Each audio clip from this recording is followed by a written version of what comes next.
Kembali pertanyaan berikutnya. Assalamualaikum Ustaz. Setelah ana nyunnah, ana baru tahu apa itu riba. Masalahnya ana udah terlanjur melakukan riba. Rumah ana masih kredit riba, mobil pun kredit riba. Bagaimana ya Ustaz solusi terbaik buat ana? Kalau mobil mungkin bisa ana jual, tapi kalau rumah ana belum mampu Ustaz. Syukran jazakallahu khair. Barakallahu fikum. Naam. Subhanallah jamaah ya. Kita bersyukur kepada Allah karena bangsa kita, negeri kita Indonesia bersama masyarakat yang mayoritasnya muslim sudah banyak yang sadar riba. Sudah banyak. Kita dari dulu itu seakan-akan dibohongin tentang riba.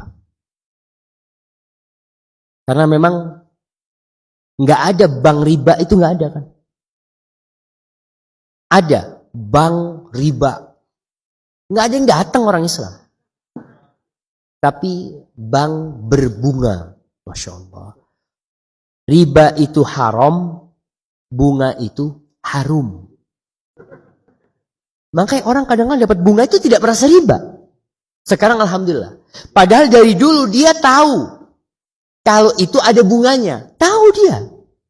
Ketika dia akad mobil, akad itu tahu kan ke bank dan ada bunganya, ada penalti, ada macam-macam lah. Ada, dia tahu semua. Tapi dalam bayangan dia, itu bukan riba.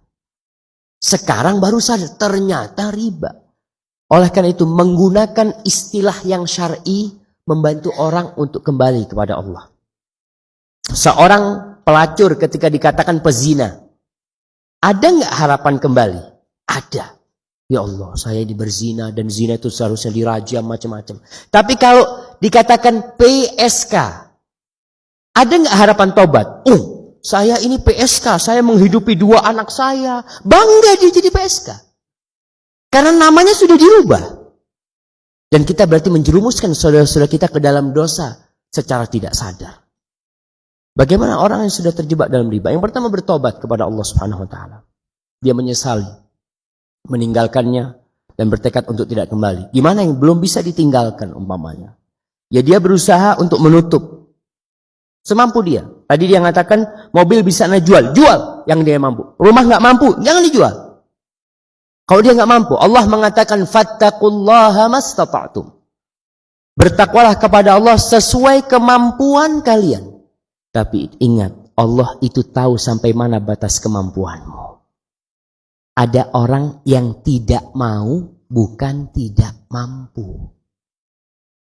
Maka kita lihat, aku mampu jual mobil, jual. Aku punya, alhamdulillah saat anak punya aset di mana jual, tutupi sana. Dan jangan takut, ketika engkau meninggalkan riba, biasanya orang yang meninggalkan riba itu hancur. Artinya Allah uji dia tentang kebenaran kembali dia kepada Allah SWT. Ini yang ana lihat, sebagian enggak. Tapi banyak yang setelah meninggalkan riba, usaha dia itu habis. Karena janji Allah, yamhaqullahu riba. Allah itu menghancurkan riba. Jadi engkau hendak dibersihkan. Kalau istilah orang yang memelihara sapi. Anda baru dapat ilmu dari pemelihara sapi, kata dia, anak sapi itu kalau dipisah dari ibuknya, badannya rusak. Kotorannya nggak benar. Kenapa? Karena dia dibersihkan untuk dipersiapkan makan rumput. Dia berpindah dari yang itu, berpindah ke yang lainnya. Begitu pula orang yang mungkin riba, dibersihkan dia dari hartanya, mungkin dari tubuhnya pula. Diperes sampai habis, Allah kasih rezeki yang halal. InsyaAllah. Dan antum harus siap. Kalau antum mati belum menikmati nggak masalah.